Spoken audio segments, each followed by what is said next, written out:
Hello guys, രാവിലെ തന്നെ ആശീർവാദിൻ്റെ ആട്ടയുടെ packet ഇതേപോലെ ഇങ്ങനെ തട്ടിക്കുടയണ കാണുമ്പോൾ നിങ്ങൾക്ക് ഒന്നും തോന്നണ്ട. അളക്കാനുള്ള മടി കൊണ്ട് ഏകദേശം ഒരളവിൽ കുറച്ച് ആശീർവാദിൻ്റെ ആട്ടപ്പൊടി എടുത്തിട്ടുണ്ട്. ആവശ്യത്തിനൊപ്പം കുറച്ച് മഞ്ഞൾപ്പൊടിയും ഇട്ട് വെച്ചിട്ടുണ്ട്. ഇനിതാ ഈ ഒരു സംഭവം ഉണ്ടല്ലോ, ഇത് വീട്ടിലേക്ക് കയറ്റാൻ ഇഷ്ടമില്ലാത്ത ആൾക്കാർ ഇവിടെ കുറേ ഉണ്ട്.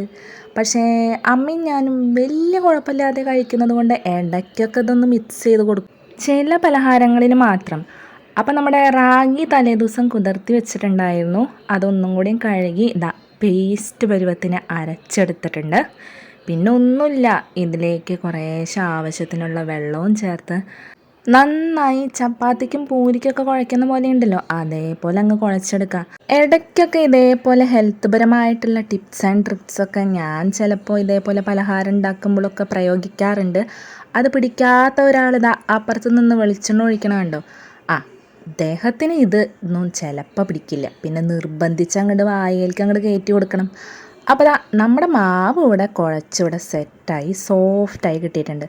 ഇനി ഒന്നും നോക്കണ്ട, ഇതേപോലെ അങ്ങ് ഉണ്ടയാക്കി കൊടുക്കുക. എന്നിട്ട് ഇതേപോലെ അങ്ങ് ചപ്പാത്തി തട്ടിൽ കുറച്ച് പൊടി ഇട്ടിട്ട് ഇതേപോലെ അങ്ങ് ഉരുട്ടി കൊടുത്തിട്ട് പൂരി പരുവത്തിന് ഷേപ്പിലാക്കി എടുക്കുക. അപ്പോൾ ഇത്രയേ ഉള്ളൂ. അപ്പോൾ എന്താണ് ഉണ്ടാക്കാൻ പോണേന്ന് നിങ്ങൾക്ക് ഏകദേശം കത്തിയിട്ടുണ്ടാവുമല്ലോ.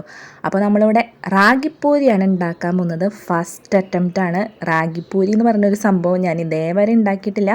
അപ്പോൾ കുറച്ച് നാളുകളായിട്ട് റാഗി വെച്ചിട്ടുള്ള തട്ടിക്കൂട്ട് പലഹാരങ്ങളൊക്കെ ഞാൻ സ്റ്റോപ്പ് ചെയ്ത് വെച്ചിരിക്കുകയായിരുന്നു. ഒരാളെന്നെ ബ്രേക്ക് ചെയ്ത് നിർത്തിയിരിക്കുകയായിരുന്നു. ആ ബ്രേക്കെല്ലാം പൊട്ടിച്ചതിന് ശേഷം ഞാൻ ഒന്നും കൂടി ഉയർത്തെഴുന്നേറ്റിട്ടുണ്ട്. പിന്നൊന്നുമില്ല, വെളിച്ചെണ്ണ ചൂടായി കഴിയുമ്പോൾ ഇതേപോലെ അങ്ങ് ഇട്ട് കൊടുത്തിട്ട് നന്നായിട്ടൊന്ന് മൊരിച്ചെടുത്ത് കഴിഞ്ഞാൽ നമ്മുടെ റാഗിപ്പൂരി ഇവിടെ സെറ്റാണ്. പിന്നെ കണ്ടോ, ആദ്യത്തെ ട്രിപ്പ് എപ്പോഴും എനിക്ക് ഫ്ലോപ്പായി പോട്ടോ. അത് സാധാ പൂരി ഉണ്ടാക്കിയാലും കണക്കന്നെ. അവനൊന്ന് പൊളച്ച് വരാനായിട്ട് കുറച്ച് പണിയാണ്.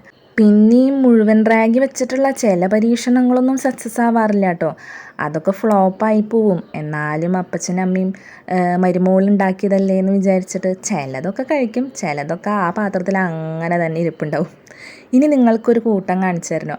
ആദ്യത്തെ ട്രിപ്പ് ഫ്ലോപ്പായല്ലോ, 2 പ്രാവശ്യത്തെ പൂരികൾ ഞാൻ കാണിച്ചു തരാം. പൊന്തി പൊന്തി പപ്പടം പോലെ വന്നപ്പോൾ എനിക്ക് ഒത്തിരി സന്തോഷമായി. കാണാൻ കണ്ട എന്ത് രസമായിട്ടാണ് പൊന്തിയിരിക്കണേ അല്ലേ. ഇത് ഞാൻ കുറച്ച് നേരം അമർത്തി കഴിഞ്ഞപ്പോഴാണ് കേട്ടോ ഒന്ന് ഫുള്ളായിട്ട് പൊന്തിയത്. അടുത്തത് ഒരെണ്ണമുണ്ട്, അത് ഇതേപോലെ പൊളച്ചത് കാണണം മക്കളെ. ഏതാണ്ട് ആ പപ്പടം ഇട്ട പോലെയാണ് ആ ഒരു പൊളപ്പ്. കണ്ടോ, ഇവനാണ് നമ്മുടെ ഇന്നത്തെ ഈ ഒരു റെസിപ്പിയിലെ താരം. എന്ത് രസമല്ലേ കാണാൻ. എനിക്കിത് കണ്ടിട്ടും മതിയായില്ല. ഇതേപോലെ കുറേ ഇട്ടിട്ട് തന്നെ ഇതേപോലെ പൊളച്ചത് കുറേ ഉണ്ട് കേട്ടോ. അപ്പോൾ ഇത്രേ ഉള്ളൂ, നമ്മുടെ റാഗിപ്പൂരി ഇവിടെ സെറ്റായിട്ടുണ്ട്. നിങ്ങൾക്ക് എൻ്റെ ഈ വോയിസ് റെക്കോർഡിങ്ങിൽ എന്തെങ്കിലുമൊക്കെ ഒരു അപാകത തോന്നിയിട്ടുണ്ടാവില്ലേ? ഒന്ന് അനുകരിക്കാനായിട്ട് ശ്രമിച്ചതാണ്. കാരണം ഇപ്പോഴത്തെ ട്രെൻഡിങ് ഫുള്ള് ഇതേപോലുള്ള ഡയലോഗുകളൊക്കെ അടിച്ചിട്ടാണ്. അപ്പം അങ്ങനെയൊന്ന് പറയാനായിട്ട് ശ്രമിച്ചതാണ്, വേറൊന്നുമല്ല. കുറേയൊക്കെ ഫ്ലോപ്പായി എന്ന് മനസ്സിലായി. അങ്ങനെ ഞാൻ പൂരി കോഴിക്കറി കൂട്ടി കഴിച്ച് തൃപ്തി അടങ്ങട്ടെ കേട്ടോ. പുതിയ വീഡിയോ ആയിട്ട് വീണ്ടും വരാം. താങ്ക്